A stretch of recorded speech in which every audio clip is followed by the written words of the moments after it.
I'm glad that you've come out tonight because we are facing a challenge, as are other boards in the GTA and beyond, actually, around the impact that some of the choices that families are making that are having on other students, families, and so on. And in particular, we're talking about French immersion here. This particular evening is an information evening. We want to provide, we believe strongly that if we give you the information that we have, obviously we won't have all the data because you'd be here till tomorrow morning, but if we give you the information that we have, you'll see that the dilemma that there is out there, the challenges that are out there. And there may be some that think it's a pretty easy answer. I don't believe it to be an easy answer, and as you see the dilemma and you see the data that we present, there's not an easy solution to this. Someone is impacted, some families, some students are impacted in some way. And so I think to suggest that this is a simple process and simple to do would be probably inaccurate. And hopefully you'll see this.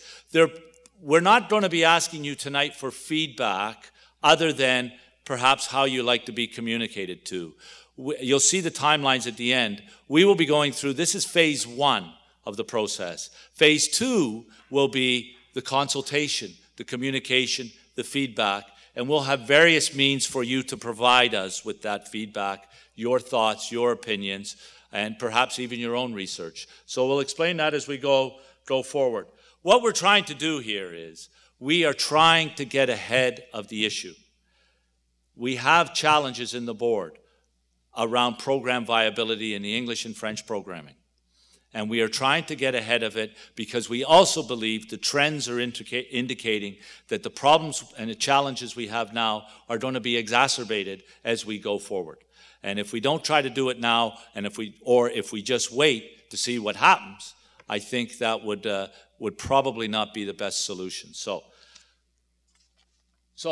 there's the agenda for the evening, and I'll go through it, and then there's a number of our staff here tonight. Superintendent Rob Etoff at the back, Superintendent Dave Bogue, Superintendent Trish Dyson, Superintendent Tina Salmini, and then I'll introduce Senior Manager Don Renzella. So this is just a nice fluffy slide that you like to see challenged. So currently in Ontario, there's 4 types of public boards, and you can read them. I don't have to read them to you. We are an English language public board, which means our core program is English language, and the curriculum is in English. We offer French immersion, as do all English language boards in Ontario. We offer French immersion, and French immersion is an optional area. In this board, our model, and this is not true of all boards in Ontario, so we're up in the upper left, and you can see you can read the slides. I will also add that we are taping this tonight, and we will post this presentation, either tonight's presentation or tomorrow night's presentation, so that if you know people that haven't seen it, they'll be able to see it, and we'll post all our notes as well. All that stuff will be up so people can see it. But currently in this board, we have a model of French immersion in the elementary schools that 50% of their day is in French, starting in grade 1, and 50% of their day is in English. Once they get to grade 9, that changes. They have a total of 30 credits they have to get for graduation in high school, 10 of which are in French. The other 20 are in English. So, and the model that we use in this board, as is most boards, they do 4 grade 9 credits in French, 4 grade 10 credits in French, and then 1 in grade 11, 1 in grade 12. So as you can see, we go from 50 to a third by the time we get to high school. So here's the challenges we were faced with. And we're going to present some data that indicates that. The impact on English enrollment is a result of high French immersion uptake. We have many of our students and their families choose French immersion. And that is posing challenges in some schools. And you'll see the data of the number of schools that we have challenged in that for those that are not choosing to take French immersion in terms of the numbers of students in those classes. This will also, as this goes through, it poses challenges all along. So if you think about a student in grade 1 with very few kids in the English program as classmates, as they go through grade 2, grade 3, grade 4, that situation may not change for those students through their entire elementary school career. So the second one is being able to recruit sufficient numbers of qualified and fluent elementary French teachers, and teachers of a high quality. And again, we'll present some survey data from the challenges our principals are facing with. And of course, as we get to high school, where the French teachers in the French immersion program are quite often subject specialists, it does pose some challenges there in that some classes simply cannot be offered in French. They can only be offered in English. And this is a product of, or a result of not being able to recruit enough teachers. So, what are the program challenges? The teacher recruitment causes us challenges around sustainability of the second language program, which is the FSL program. And of course, there's implications to the sustainability of the English program because we have small numbers of students in those English programs. So we looked at, and I'm going to talk a little bit about Program Viability Committee in a minute. I'm jumping ahead of my own presentation. But we looked at this at various other boards in Ontario. We looked in other districts of Canada, and we even looked at European models to see how they were dealing with these kinds of issues. And many, many boards are dealing with very similar issues. And some boards have gone to capping, some have increased the percentage, some, and there's a potpourri out there of how boards are addressing this issue. And again, as I said to you, what we're hoping is that we can hear from the public around what to do once you see what we're doing with it. But we know at this present time that about a quarter of our schools in elementary, the English program is really struggling. The numbers of kids in the English program. Not the actual English program, so I want to clarify that. I'm not talking about what we're doing in the classroom with those students, but there's small numbers of students in those classes. Now, I've talked about uptake. One of the things that, and I don't mind you correcting me or pointing it out to me, we deal in this stuff all the time. So we can tend to talk in edugab, like uptake and this and that. I'll try to explain those just in case. Uptake means the number of students choosing French immersion. That's what we consider the uptake. So as you can see, this is what we've done as a board to try to recruit more French teachers. We've sent our system principal for French to all across Ontario and to the Maritimes. We have a recruitment officer, a French-speaking principal, and one other HDSB staff. In Ontario, I don't know how many of you are aware, but there are many teachers looking for work in Ontario. Only 12% of those are French immersion teachers or qualified French teachers. And one of our fears of this is that universities now and teacher training colleges have gone to a 2-year program. So for example, last year, the number of French qualified teachers that graduated from universities was 9,500.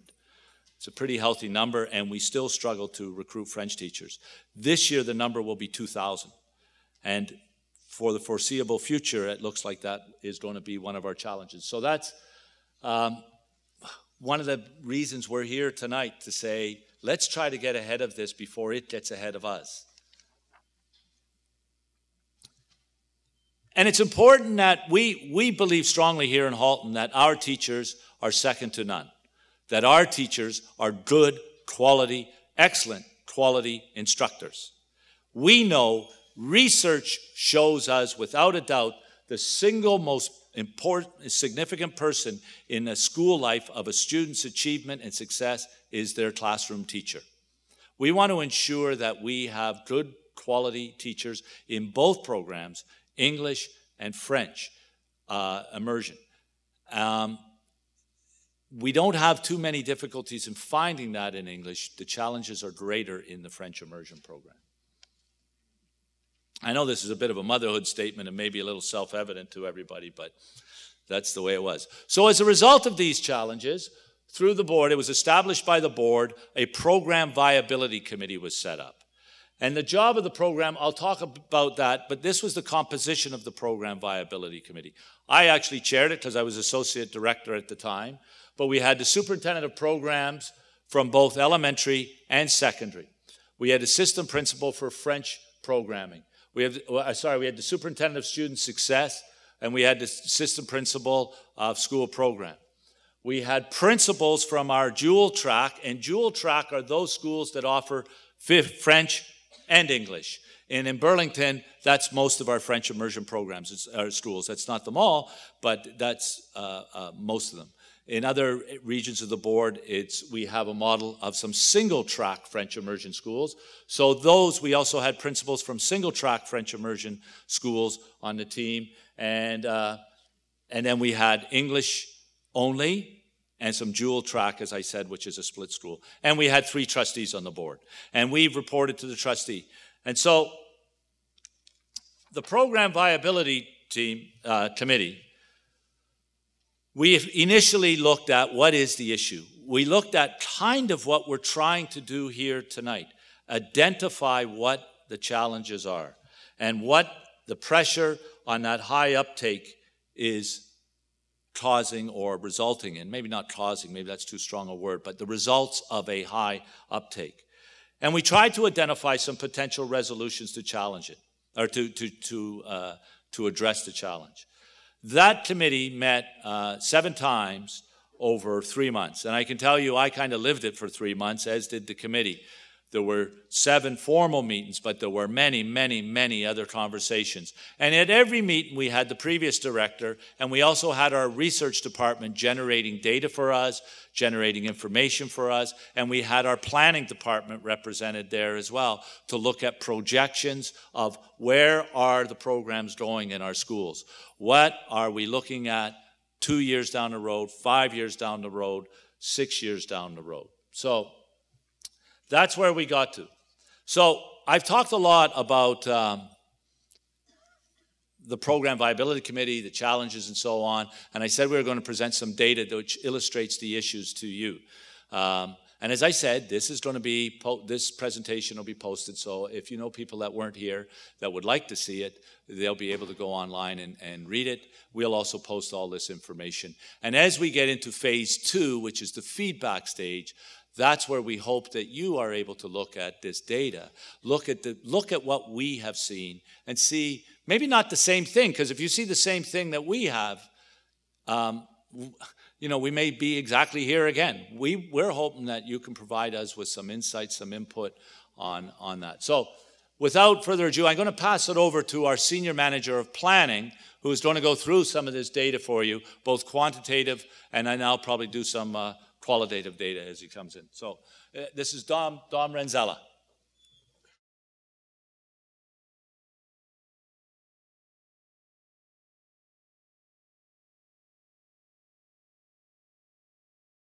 I want to emphasize the significance of this. This is program viability. This is about English and French programming. It might appear as though we're focusing on the French immersion. We support French immersion. We support kids being able to learn 2 languages. This is about our obligation to support all students in our schools, regardless of whether they've chosen French immersion or whether they've chosen English. And the challenge for us is to ensure, or at least attempt to ensure, that one is not at the expense of the other.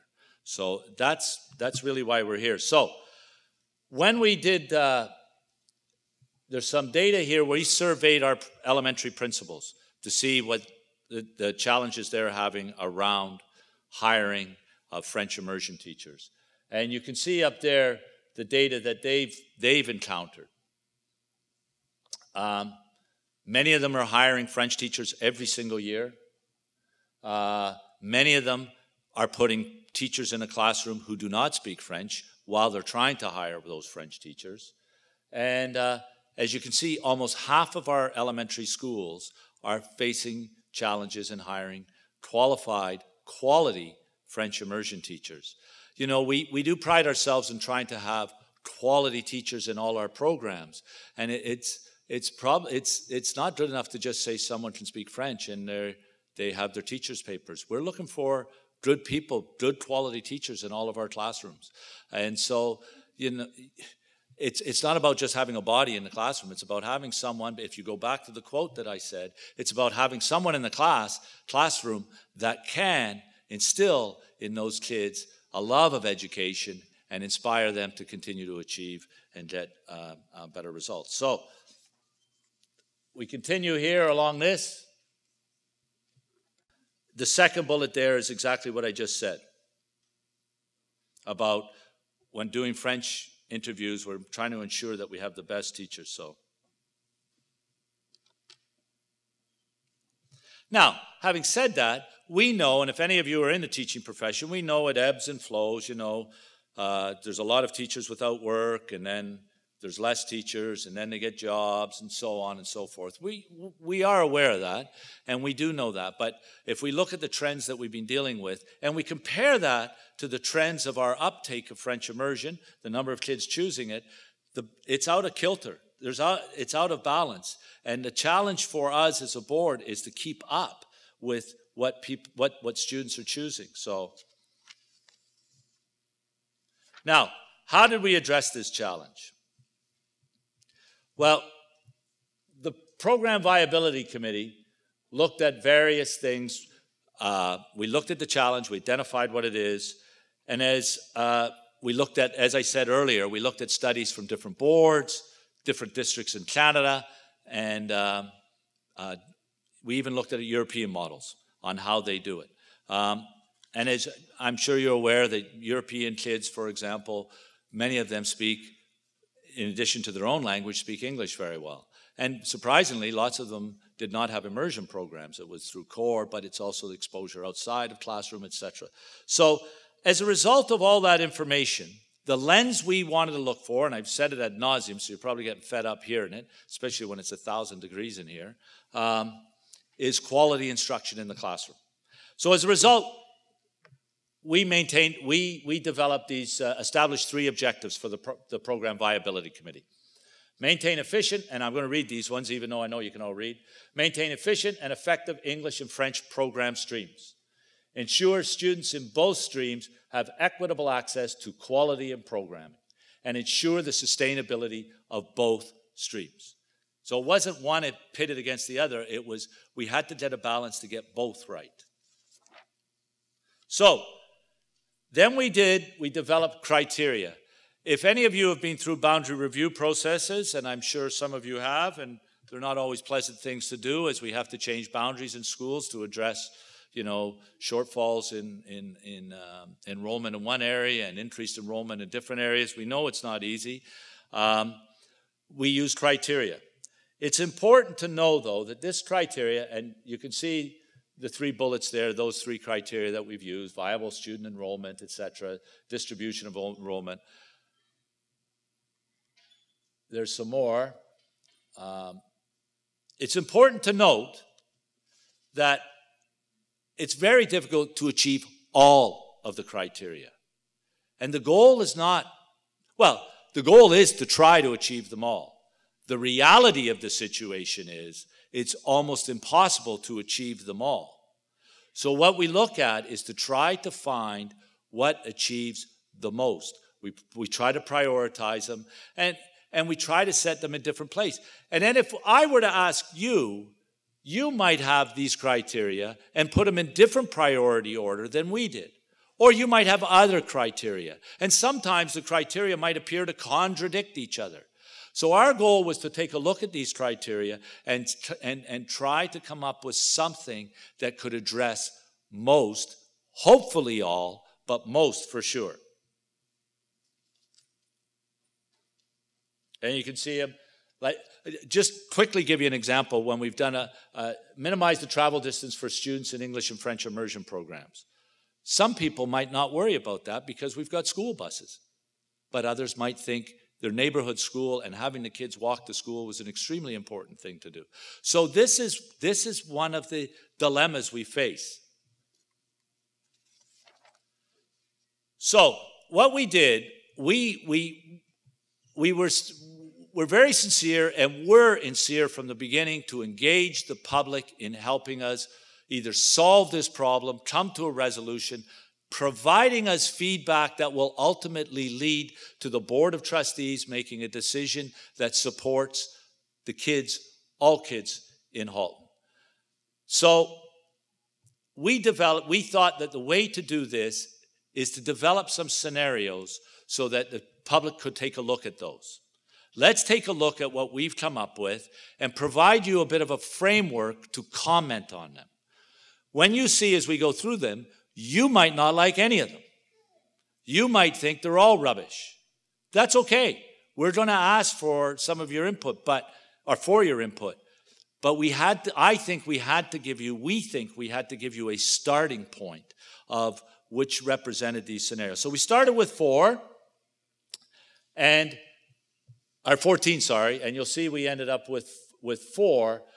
We did not put the secondary in there, even though we appreciate and understand that secondary, as the giant bubble of kids from elementary and French immersion get to secondary schools, we may have a different problem on our hands. We may have exactly the same problem at secondary. It's a little more difficult to accomplish at secondary because of subject specialists being involved in course selection there. This is, I think, really important to note. A couple of years ago, the board put a motion on the table, which we are following, that we are going to expand primary core French. And primary core French will ultimately, within 2 years, be in every one of our schools that have grade 1, that have primary grades. This primary core French was a given through the whole process. It was not on the table to say, let's remove primary core French and look at French immersion. It's a given that our schools will all have primary core French eventually. Currently, it's 40 minutes a week. Maybe what is on the table is at 40 minutes a week we look at. But this is the will of the board, and I think strongly supported by staff. And I want to say that the feedback we've received from those schools with primary core French is extremely positive. We've heard from parents, we've heard from principals, and we've even heard from some kids that they really enjoy the program. They're exposed to French language, and they're exposed in a way, admittedly, it's 40 minutes a week. Is that going to make these kids bilingual? No. But is French immersion going to make them bilingual? We don't know that ultimately either at the end. I mean, there's lots of other factors that kick in there. But what we do also know is it has not had a significant impact on the number of kids choosing French immersion. We saw a slight decrease in the number of students that chose French immersion for this year, a very slight decrease. And that was students that were choosing to go to a single track school. They remained in their own school. But it was 1 year of research.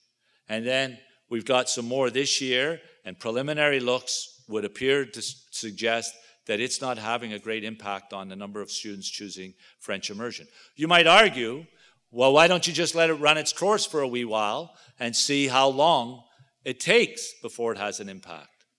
The challenge is, if you've seen the numbers, you've looked at the numbers now, how long do we wait? We wait 5 years, and by then, we've got maybe 60, 70% of our schools with really small English programs and kids, classes of 4, 5, 6 kids in there. So, you know, it is a difficulty in coming up with this. So, what were our 4 options? And I also want to emphasize these are options to frame the conversations for the public. These are not necessarily the options that will go forward. And I've had people email me, panic-stricken, that we're picking one of these and that's it. This is not the case. The Board of Trustees will make a final decision almost 8 months from now. So we've got lots of time. But these are designed for the framing of the conversation for the public to provide as input. So the first one is pretty straightforward, and I'll go through some of the considerations. We just simply cap it. French immersion is capped. And then I'll talk about some of the considerations if that's what goes forward. The second one is French immersion will be phased out of dual track schools and just be moved to single track schools. Number 3, we'll start French immersion at a later entry, and it'll go from a 50% model to an 80% model, and that'll take place in dual track schools. Oh, sorry, thanks. In dual track schools. And the fourth one is, I'm going to elaborate a little bit on all of these. The fourth one was similar to number 3, except that we morphed to single-track French immersion schools. You'll notice that status quo is our current situation. That is not up there. That doesn't mean that that's not what may go forward ultimately. But it's not up there because if we were recommending status quo, why would we be doing this process or inviting conversation around this? We think that status quo is a challenge for us going forward. And status quo is the present situation, a kind of mix of single track and dual track and 50-50 and so on, and the numbers that Dom shared with you. So, what are the considerations? So let's go back to option 1. It be capped. Some boards around us have done that. Our coterminous board has done that. So, what are the considerations for option 1? We have it in both schools. Dual track, single track. If it's capped, we probably have to have a deadline. You know, if you're not in by February 1st, you're not in. And what about families that move into the area on February 2nd? What about families that make the decision at the last minute? So those are all some of the challenges there. And we take choice away from people. I know we could say, well, tough. It's tough bananas. It's an optional program. Unlucky. Well, I think we want to provide people with as much choice as we can possibly do, as provided it doesn't impact others. So, if you go down, I've ended it with a question. What is the appropriate cap number or percentage?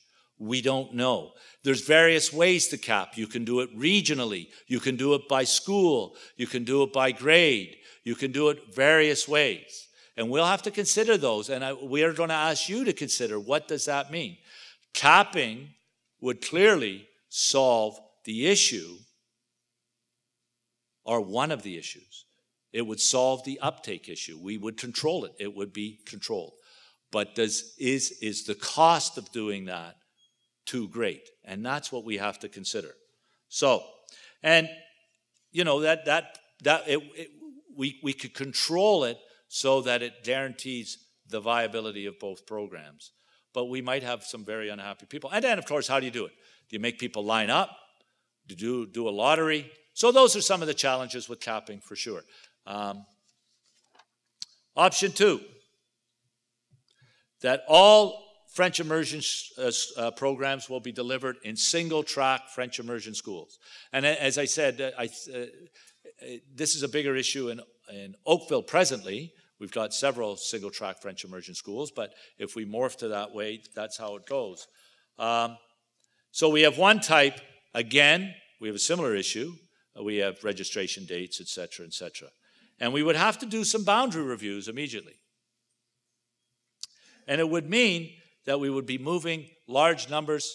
Sorry, good thing, Tom.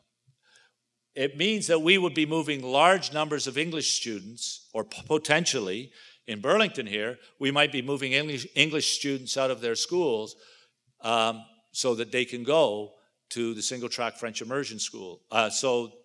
That if that school becomes a French immersion single-track school, English students would have to go to another school. So some kids may be moving out of their neighborhoods, primarily the English students in this case. And of course, there's a possibility of increasing transportation, et cetera. Now, could this solve the problem? You could argue it could solve the problem, but does it create other ones? For example, what do we do if that single-track French immersion school then gets full? Some may argue Well, it's capped now. So it's just another way to cap that school. You say once you reach capacity, you cap the school. But maybe the trustees or the support to then open another site because the demand is so great. So we then open another site, another single track French immersion school, and we start the dance all over again. So, you know, there are certainly considerations around this. Option 3, starting French immersion at a later date and increasing it from a 50% model to an 80% model. So the students would do 80% of their day in French immersion and 20% of their day in English. So what are the considerations around this? We would immediately have to do some boundary reviews. And I suppose not everybody understands or knows what boundary reviews are.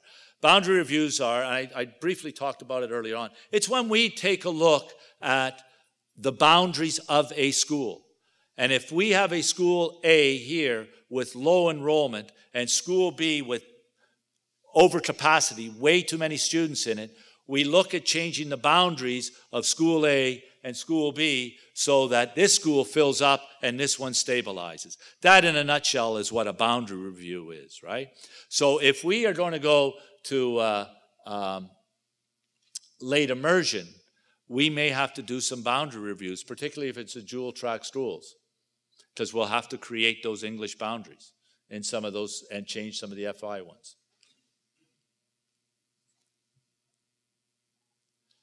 We'll also have 2 programs at the same time. I suspect that whatever comes out of this, if there are significant changes that are recommended to the Board of Trustees, and the Board of Trustees make a decision that involves a significant change around how we do this, I suspect very strongly, I can't speak for the board obviously, but the history of our board is we tend to grandfather lots of students, we allow them to continue on in the program that they're in, and we would need to phase this in. As a board, if we had to do boundary reviews all over the place, if we went to this model, we couldn't possibly do it all in 1 year. We don't have the personnel to do it. So there may be an added kind of problem with this one is that different areas will have different systems until we can phase everything in. Now, we did that with full-day kindergarten. Full-day kindergarten was phased in over a 5-year period. And some areas of the board had full-day kindergarten, and some didn't. So we do have an ability to do that. Option 4. Option 4 is similar to option 1, except we'll just do single-track French immersion schools. Again, we have the similar kind of problem as some of the other ones. We're going to have to move a number of kids, and again, you can make the argument once the school is full, you've actually capped it, or you have to make a decision to open another site. So, you know, that's where that one is. And again, this would result in boundary reviews right away, and we would have similar implementation issues that we had in option number 3. So they'd be very, very similar at the same time. So,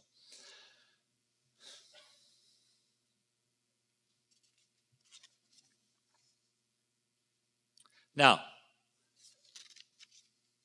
I was a wee bit quicker than I thought, but that's okay. You don't have to. So what's the next steps? As I said at the beginning, this is an information session. We're not expecting you to provide us feedback tonight. And in fact, we'd actually prefer you don't provide us feedback on anything other than tonight. Because this is an opportunity for you to have the information that we've looked at, the information that we see, and see that this is a challenge. It's a dilemma. And there are those who will believe that it's an easy solution. But we do this because we want to try to support all kids and all families. And that's what we're trying to get your support and help around with the feedback. So what are the timelines for this? So that you know, this is phase 1 we're doing tonight. We're doing this over 4 nights. Tonight, Oakville tomorrow night, Milton on next Monday night, and Georgetown on next Tuesday night.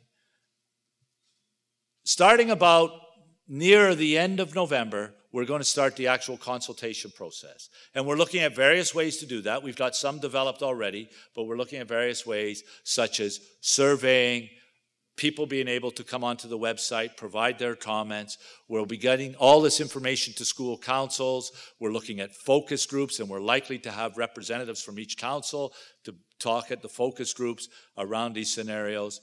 So we're looking at various means to do that, and we've got till March to do it. So basically, we've got 4.5, 5 months to do the consultation process and get feedback from the community. And then, as we get into March and May, we'll start developing the recommendation, analyzing the feedback that's being presented to us, combining it with the data that we have, and we will start writing our recommendation. The recommendation will go to the board probably in June, and we'll firm that up with you, in which case I suspect that there'll be delegations to the board to advocate for particular positions and so on. All right? And then, of course, the board will make its final decision in June. And you'll notice there that implementation is 2017, September 2017. Even though we know that we will still have issues next year, we think that it's really significant, and this is potentially significant enough. I want to say potentially because if what comes back and if what is supported by the board is that it's status quo, then we just carry on as is and deal with the issues that may come up as they come along. So, I just have a couple of final comments. There are some that have asked me, if this is program viability, why are we spending so much time talking about French immersion uptake and what that's doing to the English program? The reality is, it is the uptake that's causing some issues with the English, the number of kids that are remaining in the English program. It is impacting the viability of the English program. We have looked at ways to support the English students, moving them to another school. We've looked at triple grading, those classes of 5, 6 kids. The board has not been supportive of those, and I would say staff is not particularly supportive of those either. So we have looked at other means. So even though I have spoken quite a bit about French immersion, this is a program viability issue. It's not, it's the result of the choices that families have made around French immersion. So, the last thing I want to say is that I said it at the beginning, there's no magic bullet here. There's no perfect solution that you can point to. There are positions, and there are opinions on what the magic bullet is, for sure. And we're prepared to hear them.